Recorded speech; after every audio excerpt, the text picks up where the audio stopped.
pone tu botella.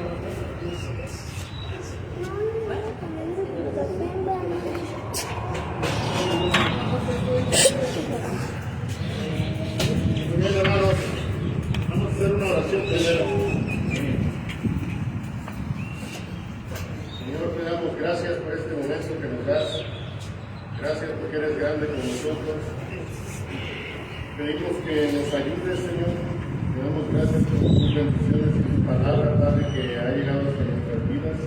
En la primera parte, Padre, que tú hayas puesto en nuestro corazón dispuesto, Señor, para escuchar todo lo que tú tienes bueno para decirnos, Señor.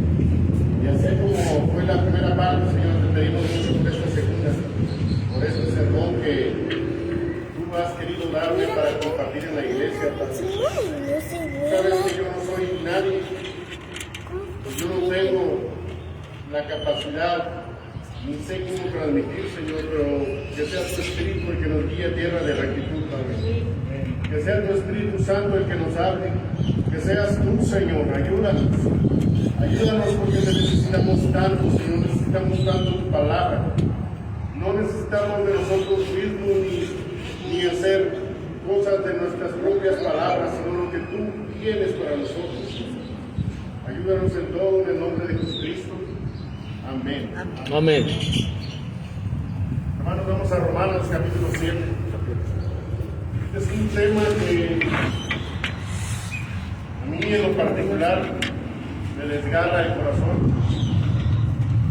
Y es un tema que es muy personal. Y cuando digo personal, no lo digo personal de mí mismo, es personal de cada uno de nosotros. Porque todos vivimos lo mismo. Romanos capítulo 7, versículo 18.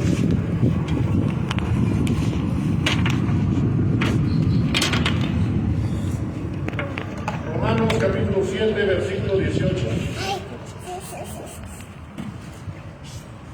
Y yo sé que en mí, es a saber, en mi carne, no mora el bien, porque tengo el querer, más efectuar el bien. El vientre de Rebeca siempre me va a recordar eso.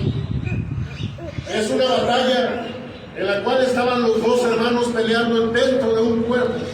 Una batalla en la cual, a ver quién gana, el mayor servirá al menor. Y es una batalla que todos vivimos. Es una batalla encarnizada. Es una guerra. Es algo que todos y cada uno tenemos. ¿Saben algo? No nos podemos escapar de esa batalla. Porque no es una batalla que se enfrenta por afuera. Es algo que está muy dentro de nosotros.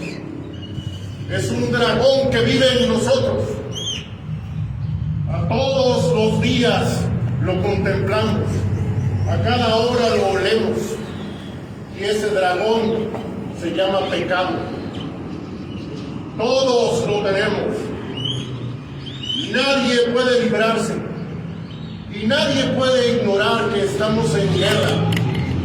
Nadie puede decir, yo lo he vencido. Porque esta es una guerra muy particular. Nosotros no la podemos ganar. Simplemente no podemos. ¿Cómo ganar una guerra que no podemos ganar? ¿Cómo hacerle si este enemigo es capaz de vencernos con nuestras propias victorias? Basta que nosotros tengamos un cierto éxito y ahí llega el pecado a hacernos arrogantes. Y ahí llega el pecado a hacernos que nosotros podemos más que los demás. Así es este poderoso enemigo. Así va a ser. Y vean aquí el apóstol, qué es lo que está diciendo. Dice, yo sé que en mí, es a saber, en mi carne, no mora el bien. Vean a este pecado, cómo está mimetizado en nuestra propia carne. Está allí metido. No podemos decir que mañana no vamos a vivir fuera de él. nos va a acompañar este dragón hasta el día de nuestra muerte. No hay nada que podamos hacer para evitarlo. Nosotros, claro está. El apóstol Pablo, vean cómo él está escribiendo en la ciudad de Corinto, en esa ciudad que tenía dos puertos, Cencreas y Lequeo, la tesis más magistral que se haya escrito para la iglesia cristiana. El cristianismo no se puede entender sin la carta del apóstol Pablo a los romanos. Es más, todo aquel que se diga cristiano no tiene el derecho de llamarse así si no ha leído esta carta. Es magistral, es hermosa, es reveladora, es auténtica, es brutalmente real, es bastante real. Tan real que llega el apóstol y podría decir él: yo sé que todos hemos pecado, pero no lo dice así. Él llega y dice: yo sé que en mí. ¿Ven cómo lo personaliza? Él dice: yo soy ese que ha sido vapuleado, yo soy ese que ha sido revolcado por este dragón, yo soy el apóstol Pablo, yo soy el siervo de Dios que ha sentido como este pecado lo golpea. Y dice: yo sé que en mí, es a saber, en mi carne, no mora el bien, porque tengo el querer, mas efectuar el bien no lo alcanzo. Vean quién lo está diciendo. Aquí no estamos viendo a aquel hombre que fue criado a los pies de Gamaliel. No lo estamos viendo a él. No estamos viendo al doctor de la ley, aquel que después de ser graduado con honores, como diríamos acá con más altos honores, el magna cum laude de los fariseos, lo más alto de los altos, el honor más grande de cualquier fariseo. No lo vemos aquí.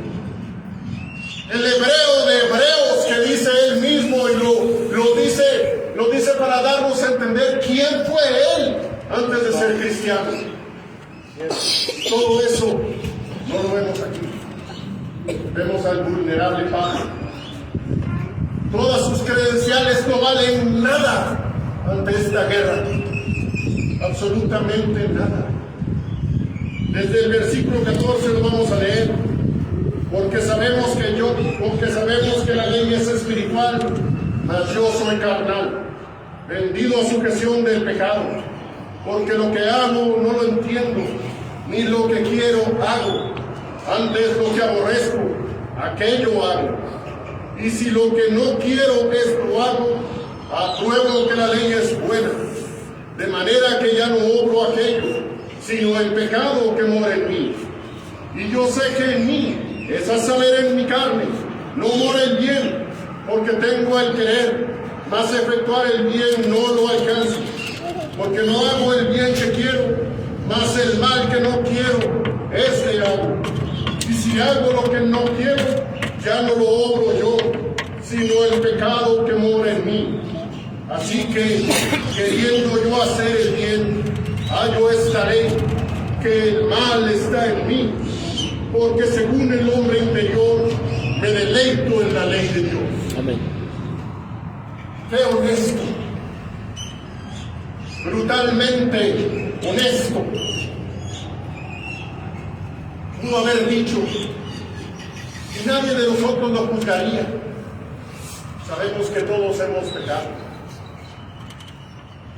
Pudo haber dicho eso. Y nadie de nosotros diría por qué dice eso. Porque sabemos que es verdad. Sabemos que todos hemos pecado. Pero él no dice eso. Dice el versículo 19, porque no hago el bien que quiero, mas el mal que no quiero, este hago. Yo sé que en mí no mora el bien, en mi carne no mora el bien. Y él suelta estas palabras, y hay algo, pueden ver cosas que en realidad Pablo no está diciendo. Él dice todo esto, pero pueden ver algo que no vemos. Él no describe, o ustedes vieron qué pecados describió. No describió ninguno de sus pecados. No hizo una catarsis. No dijo, es que yo hice esto, aquello. Él solo dice, yo he pecado, he hecho lo malo. No es una dinámica de rendición de cuentas. ¿Sabe por qué? Porque no quiere que su dragón alimente mi dragón. Yo no quiero enterarme de las cosas que hacen en oculto los demás. Esa era la lógica del apóstol. Pero ¿qué es lo que sí dice? Capítulo 7, versículo 20. Y si hago lo que no quiero, ya no lo obro yo, sino el pecado que mora en mí. Qué interesante. Entonces, ¿soy yo o no soy yo? ¿Sí lo ven? El apóstol dice, no soy yo, es el pecado que mora en mí. ¿Y cómo es eso? Pues es la lucha entre Jacob y Esaú, hermano mío. Son dos personas que están tratando de ver en un mismo espacio, a ver quién gana. Eso es. Y no es un pretexto, porque se podría usar como pretexto, no. Es que no soy yo. Pues es que es el pecado que está en mí. Pero no lo dice como pretexto, lo dice como diagnóstico. Esa es la guerra, esa es la batalla. Y hay que ser honestos. No podemos dejar de pecar. Sentimos ese fuego que sabemos que consume y a la vez es tan delicable. Sentimos el pecado, sentimos el rugido y en vez de alejarnos nos queremos acercar.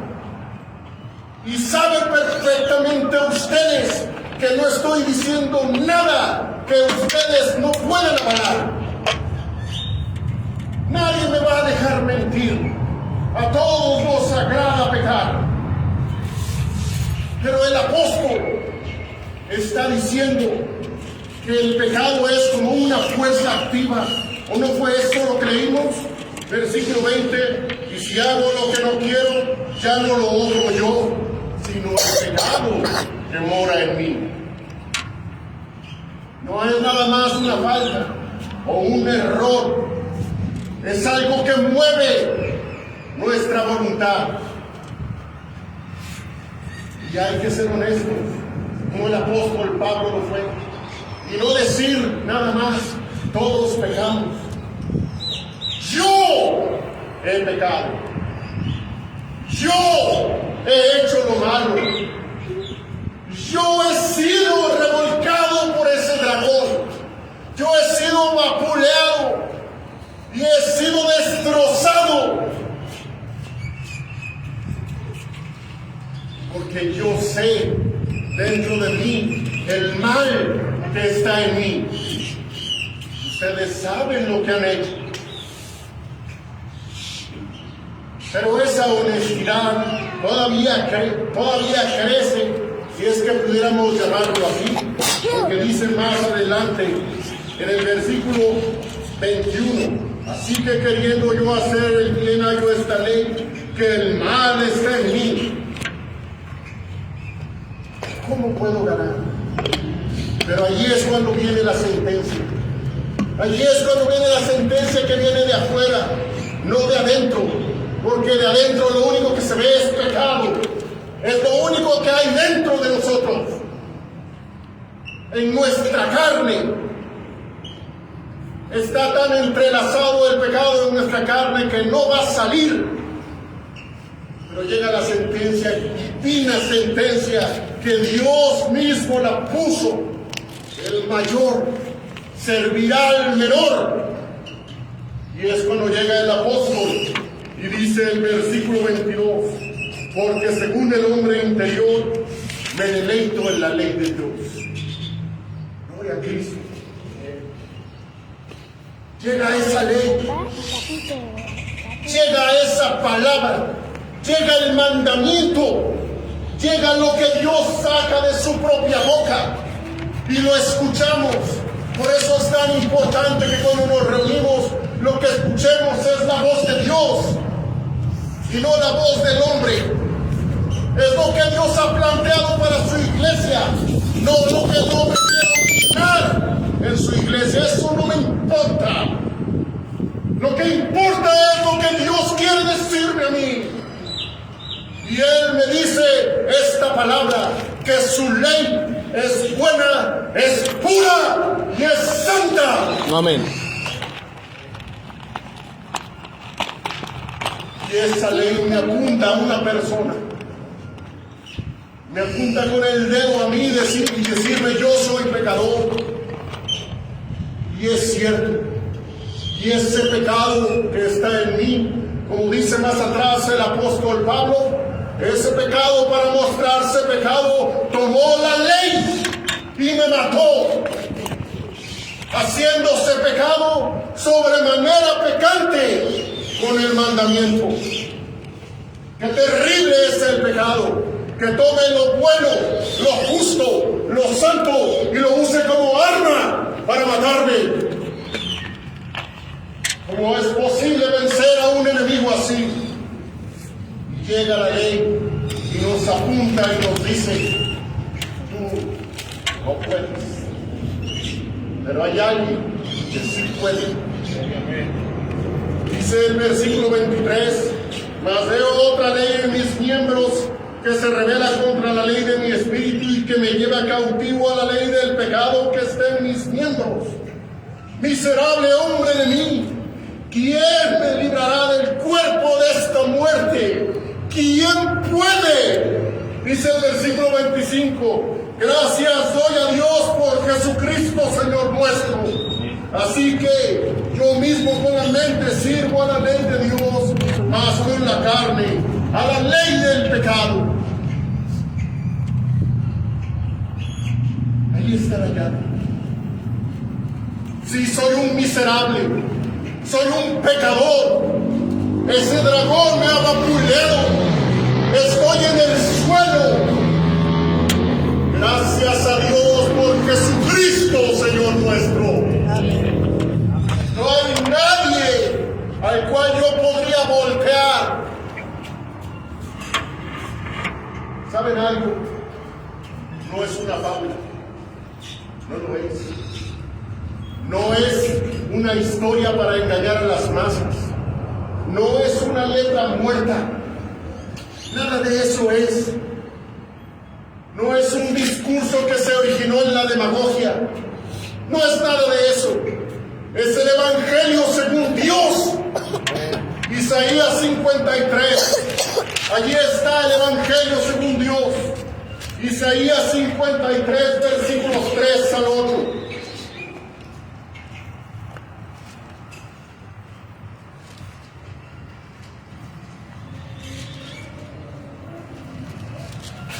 El pasaje más sublime de la historia.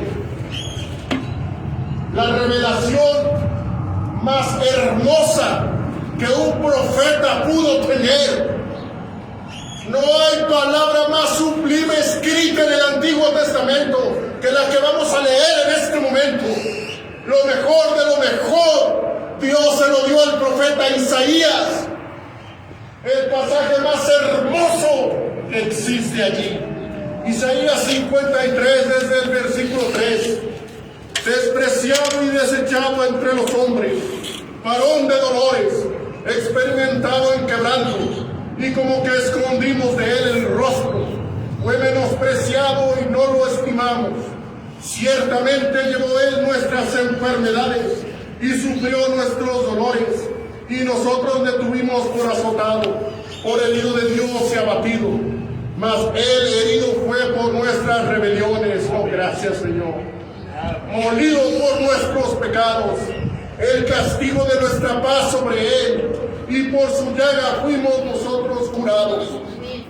Todos nosotros nos descarriamos como ovejas, cada cual se apartó por su camino, mas Jehová cargó en él el pecado pecado de todos nosotros.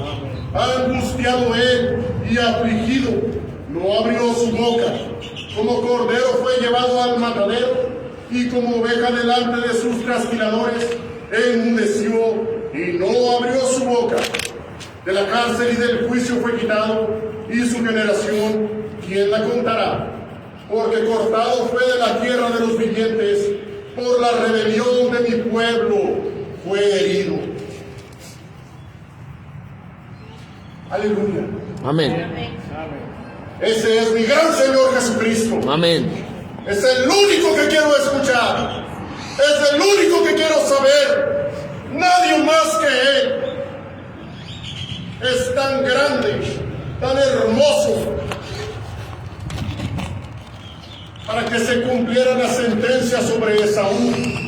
Tuvieron que ser clavadas unas manos y unos pies en esa cruenta cruz. Ese es el amor que merezco. ¿Es eso lo que hizo el Señor? Dice aquí la Biblia: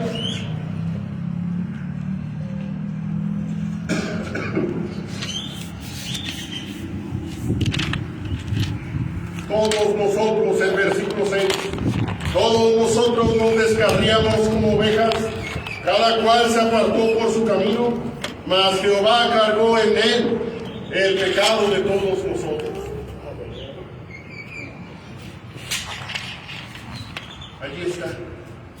Allí está la solución, allí está el amor, allí está Cristo.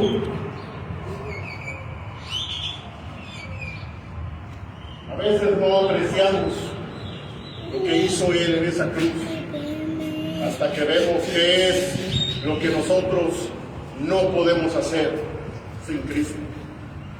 Hasta que vemos cómo nosotros, llenos de nuestra arrogancia, llenos de nuestro pecado, no podemos cesar de pecar, hasta que llegó Cristo y tomó nuestro lugar en esa cruz del Calvario.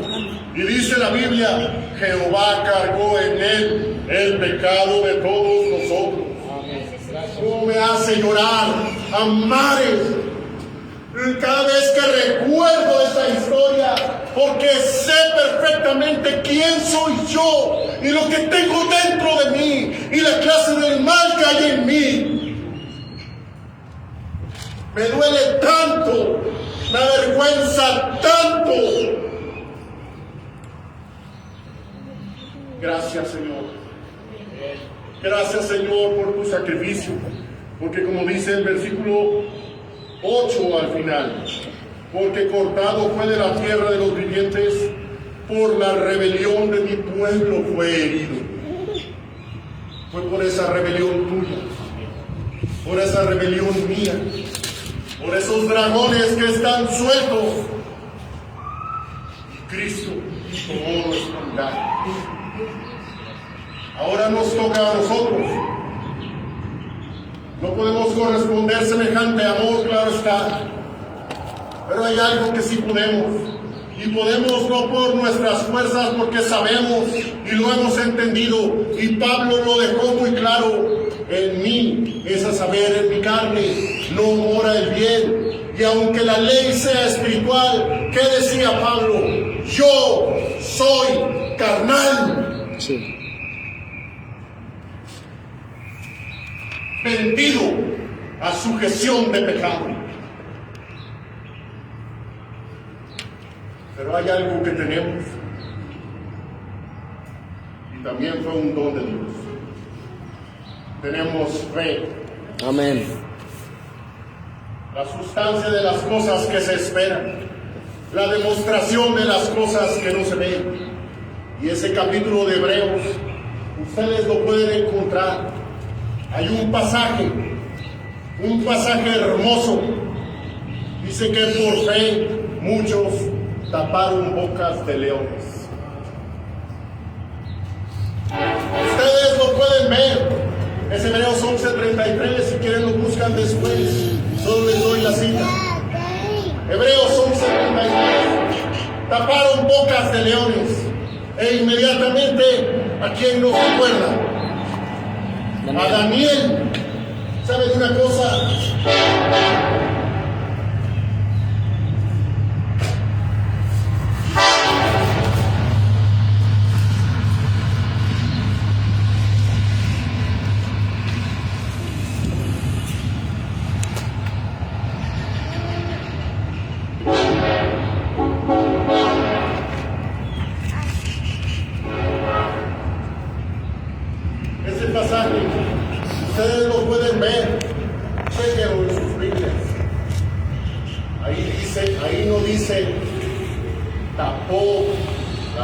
de los leones. Taparon las bocas de los leones. Ahí dice, está en plural. Daniel es el ejemplo, pero hubieron otros. ¿Saben algo? Ese pasaje de Daniel es la victoria más grande que tuvo ese profeta en su vida. Es lo más sublime que él tuvo. Pero él no tuvo que hacer nada. ¿Saben algo? Así como Daniel pasó toda una noche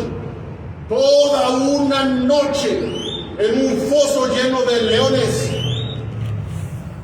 A veces como que perdemos la perspectiva. Esos leones estaban hambrientos, estaban ávidos, querían devorarlo. ¿Cuál es el testimonio? ¿Lo despedazaron? ¿Lo hicieron trizas? No. ¿Desmembraron a Daniel? No.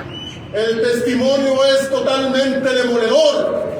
Daniel capítulo 6, versículos 19 al 22.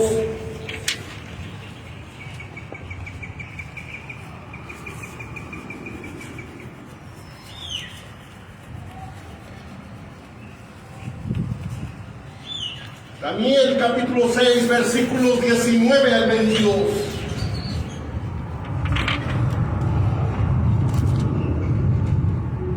El rey, por tanto, se levantó muy de mañana y fue apriesa al pozo de los leones. Y llegándose cerca del pozo, llamó a voces a Daniel con voz triste. Y hablando el rey, dijo a Daniel: Daniel, siervo del Dios viviente, el Dios tuyo, a quien tú continuamente sirves, ¿te ha podido librar de los leones? Entonces habló Daniel con el rey: oh rey, para siempre vive. El Dios mío envió su ángel, el cual cerró la boca de los leones, para que no me hiciesen mal, porque delante de él se halló en mi justicia, y aún delante de ti, oh rey, yo no he hecho lo que no debiese. ¡Qué grande es Dios! Vean a Daniel, él solo, rodeado de leones. Y él dice que Dios envió a su ángel y cerró la boca de los leones. Amén. Como les decía, así como Daniel convivió toda una noche con esos leones, nosotros toda una vida vamos a convivir con el pecado. Pero ¿por qué tiene que rugir? ¿Por qué tiene que gritarnos en la cara si Cristo ya nos salvó? Daniel necesitaba orar, por eso oraba. Por eso tenía el testimonio de orar 3 veces al día, porque él sabía que tenía que ganarle al pecado.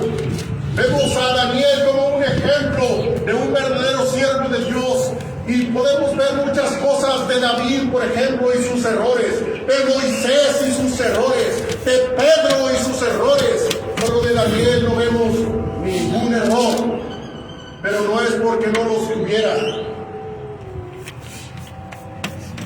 ¿Saben que en este pasaje está la clave? Allí está. La clave de por qué Dios cerró la boca de esos leones. Y cómo Dios puede cerrar las fauces de los pecados que nos rodean. Fíjense lo que dicen los versículos 19 y parte del 20. El rey, fíjense quién, Darío, un rey pagano. Él observó, él vio, él consideró la conducta de Daniel. No fue alguien del pueblo de Dios. Fue un rey que no tenía a Dios en su noticia, un idólatra. Y dice el versículo 19, el rey, por tanto, se levantó muy de mañana y fue apriesa al pozo de los leones. Y llegándose cerca del pozo, llamó a voces a Daniel con voz triste.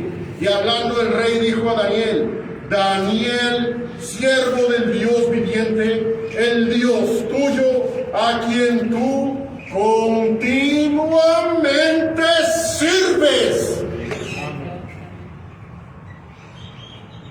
Qué interesantes palabras.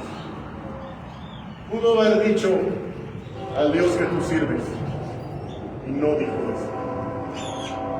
Al Dios tuyo que tú continuamente sirves. ¿Qué diferencia? Totalmente diferente. Y miren quién lo observó. Y miren quién nos dio la clave. Pero seamos sinceros, y esto duele. Vaya que duele. Nuestra línea está quebrada. No es continua. Está quebrada. Nos decimos, tenemos días buenos y días malos. Unos días sí y otros días no. Y nos convencemos a nosotros mismos que así es la vida. ¿Por qué tiene que ser así? Pero ¿saben algo? Daniel no fue rescatado por su servicio continuo, sino porque esa continuidad apuntaba a aquel que lo salvó. Amén.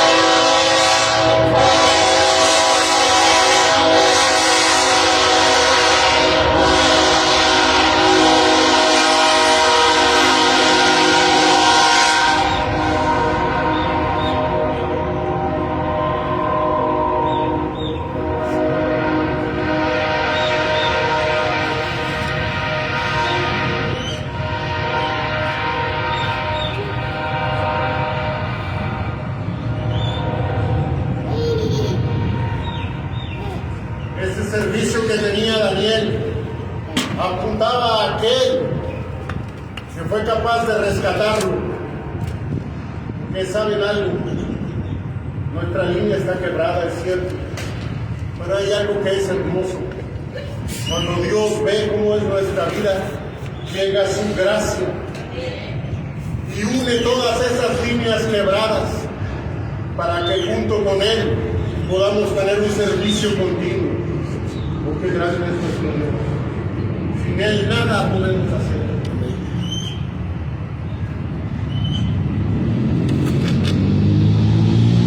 Dios no busca a gente perfecta. No la busca. Ese no es el punto de nosotros. ¿Cómo va a buscar a alguien perfecto si conoce cómo somos? Si conoce qué pecados tenemos, si sabe Él cómo somos en realidad, ¿por qué buscará a alguien perfecto en un lugar donde no hay nadie perfecto? Por eso el apóstol era tan vulnerable, por eso Daniel oraba tanto, porque todos sabemos, lo entendemos, lo conocemos.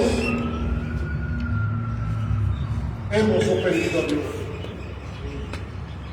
Hemos hecho lo malo. Hasta Daniel mismo en una oración, eso es lo que dice: Señor, hemos pecado. Hemos hecho lo malo. Y me encanta cómo le dice Dios a Daniel: tú eres varón de deseos. Un varón muy amado. Dios no busca a gente perfecta. Dios busca a aquel que ha sido revolcado por el dragón, pero que se levanta una vez más y dice: Señor, aquí estoy. Ezequiel, por último. Ezequiel capítulo 22.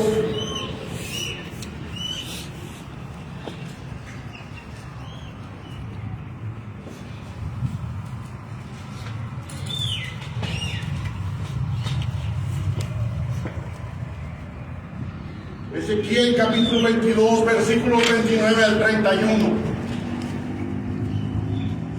Este pasaje es tan sobrecogedor, tan amargo. Sí, es una situación muy amarga, pero también es tan edificante. Ezequiel capítulo 22, desde el versículo 29.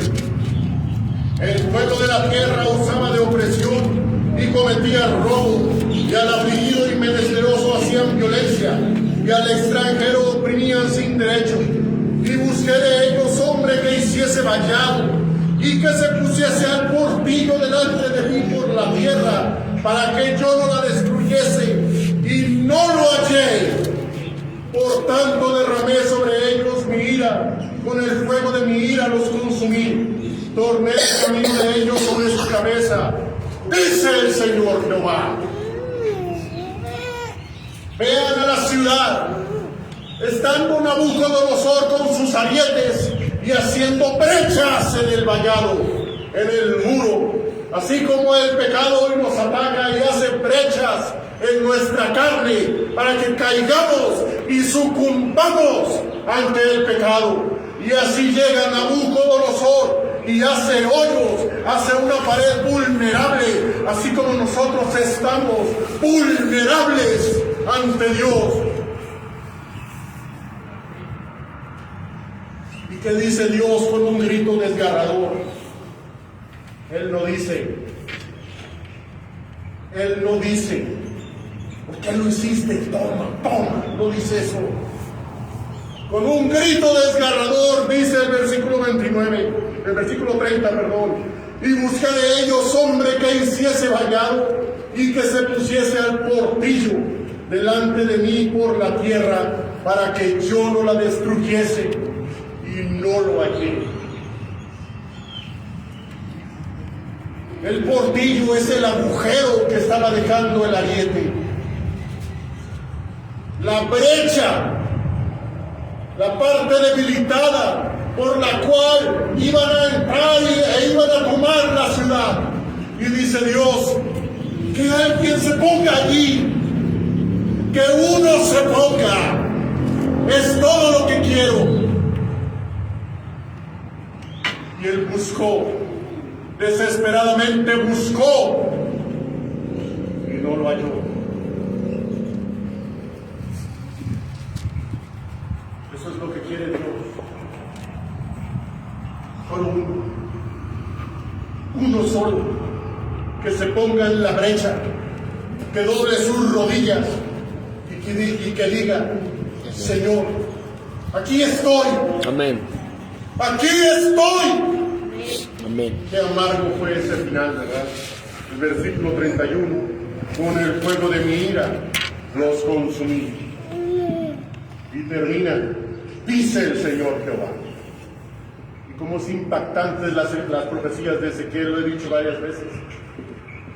Cuando él no solamente dice Jehová, dice el Señor Jehová. Tan sublime, tan diferente, tan grande. Adonai, el Señor. Oh, qué grande es mi gran Señor Dios Todopoderoso. Y qué amoroso es, que Él quiere solamente buscarme a pesar de mis pecados, que Él quiere levantarme y con su gracia quiere sostenerme. Amén. Y que siga adelante con Él continuamente. Como quiere Dios un alma como la mía, como la ama. ¿Por qué nos ama? Por eso yo no lo entiendo. ¿Por qué tanto amor? ¿Por qué tanta misericordia? ¿Por qué nos quiere levantar y que sigamos adelante? Todos nos hubiéramos cansado de nosotros mismos. ¿No es verdad? Y Dios, por voz del profeta Jeremías, dice, con amor eterno, te ama. Amén. Oh, qué grande es nuestro Dios. Solo busca una persona, una sola, que con todo y sus defectos, con todo y sus pecados, con todo y su dragón, diga, aquí estoy, Señor. Amén. No hay más. Amén. Todo esto, hermanos, también es importante. Porque aún lo que vivimos por dentro nos apunta a Jesucristo. Así es. Él es el alfa y la omega, Amén. el principio y el fin. que es, el que era y el que ha de venir. Amén. Tan grande es, tan grande fue esa venida. ¿Cómo será su segunda? Maravillosa, seguramente. Pero no hay segunda sin una primera. Y esa primera, cuando vino, fue tan espectacular. Ha cambiado mi vida radicalmente. Y espero que la tuya también. Amén. Que Dios siempre nos bendiga. Ahora se puede leer.